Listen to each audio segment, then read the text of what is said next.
So if you think you're ready to start your healing journey, or you're not quite sure and you're looking for another sign, here's sign number two. And this is the sign that you want to feel more connected with who you are and like on a deep level, like your mind, body, spirit level, because honestly, you're tired of feeling like a stranger to yourself. Growing up, there were so many things that you weren't allowed to do that you wanted to do. And when you did say that you wanted to do them, you were told no because either the money wasn't there for them or your caregiver, your parent didn't see the value in them. And maybe it was even a transportation thing, like you didn't even have a way to get to the activity that you wanted to do. So the answer was no. And so when you grew up being told no, you can't do the things that you want to do, or those feelings and emotions that you have are wrong, or they're not true, or the things that you think and feel and believe are wrong, they're not true, you start to really lose trust in yourself, and you stop listening to that inner guidance that you have. You stop listening to what you have in your heart. You stop trusting the thoughts that you're having. You think maybe like, this can't be right. I'm crazy. Like I'm completely way out in left field. And you just don't even believe, you don't even believe that what you have deep inside of you is even true. It's not real. And because what you've been told is that other people are actually right, other people actually know what's best for you, you don't. And so you got to a point where you just started to ignore what your mind was telling you, what your gut was telling you, even what your body was telling you. And so you're ready to rekindle that mind, body, spirit connection with yourself, because for so long after being dismissed, you just kind of feel like an empty shell of a person, and you're tired of that feeling. And you want to know yourself because you want to be able to actually trust yourself. You want to have that strong connection with yourself. You want to listen to what your body's telling you. You want to be able to trust your gut, listen to your instinct, but also to not feel like a complete crazy person.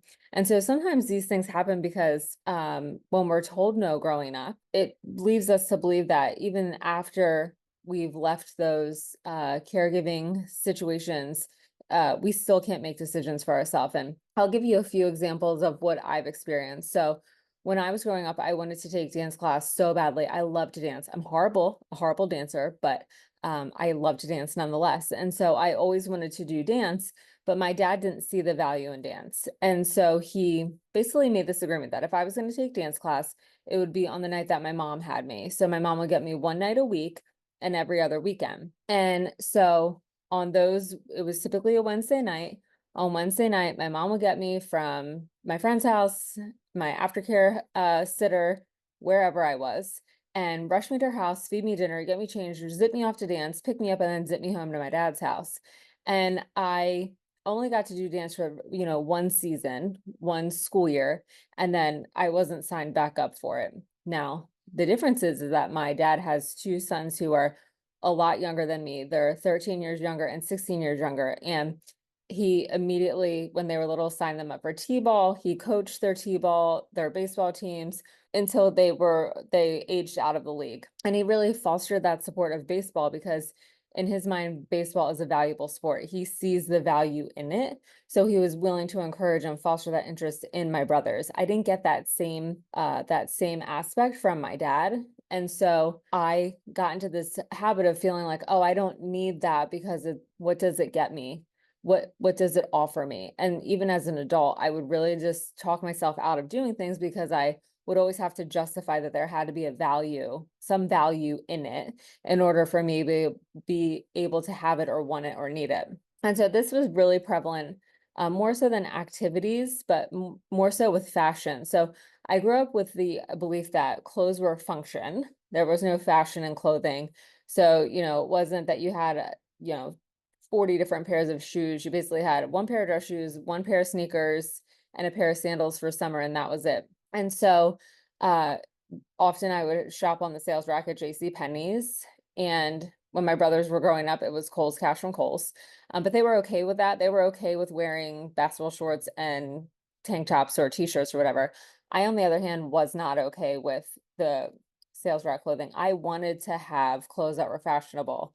I wanted to wear what other kids at school were wearing. So I wanted ripped up jeans. And I wasn't allowed to have those ripped up jeans because my parents and my grandmother, who often took me shopping, said that ripped up jeans were a waste of money.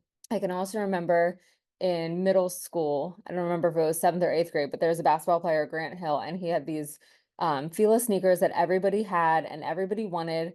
And my dad said, absolutely not. They were way too expensive. And he wasn't spending that much money on shoes when I would outgrow them. So I got, instead of these really cool sneakers, I got just like the $29.99 Nikes and had to be okay with that. And so when I was starting my healing journey and I was looking to be more connected with myself, the two things that I did was I signed myself up for horseback riding because I wanted to do horseback riding lessons too growing up, because all the girls in my neighborhood that I was friends with, they did horseback riding lessons, but I wasn't allowed because it was seen as too dangerous. Because at this time, the original actor for Superman, Christopher Reeves, he became paralyzed in a horse riding accident. And then, of course, that shortened his lifespan because he became paralyzed from the neck down. And so I signed myself up for horseback riding lessons and I took lessons regularly for a very long time. And I went on trail rides. And then I even took my daughters for trail rides and lessons when they were little, despite the fact that I knew I was going to get, pushback. It's dangerous. You shouldn't be doing that. It's expensive, yada, yada, yada. I knew I had to do that for myself. The other thing that I did was I went and bought myself a pair of ripped up jeans. And that felt so awkward for me to wear them because I thought everybody was staring at me. And in reality, no one was looking at me. No one was caring that I was wearing ripped up jeans because everyone was wearing ripped up jeans. But I had to do those two things to reconnect with myself on a spiritual level, because I needed to know that I could trust what I was feeling inside in my heart, and that it was maybe not the best choice, but it was right for me in that moment. And I had to be able to give myself the opportunity to explore. So maybe you're in the same place. You're so tired of feeling like a stranger to yourself. You're tired of feeling like you're tired of feeling around. You're tired of feeling like you're walking around as an empty shell of a person, and you're ready to reconnect with your mind, body, spirit, because you're ready to have a deeper relationship with yourself. And I'm telling you, when you go through this journey, you are going to feel like a completely new person. You're going to feel like you've gained a new best friend, and you're never going to want to be separated from that best friend again. And so while this process is going to feel awkward as you start your healing journey, just give yourself time to learn about you, date yourself, and be okay with spending time with you just by yourself so that you can actually silence the chatter and hear what it is that you're interested in, what your heart is telling you, what your body is telling you. Maybe you've ignored those signs from your body that you are tired and you just think, oh yeah, because I've been busy lately. But no, it's that you've been pushing through for way too long and your body is telling you that you need to take time to rest. Listening to your heart and the things that you believe in, you're going to feel complete. You're going to feel like a human being with interests and like an identity, and it's going to be amazing. So just be open to experimenting as you discover and reconnect with your mind, body, and spirit.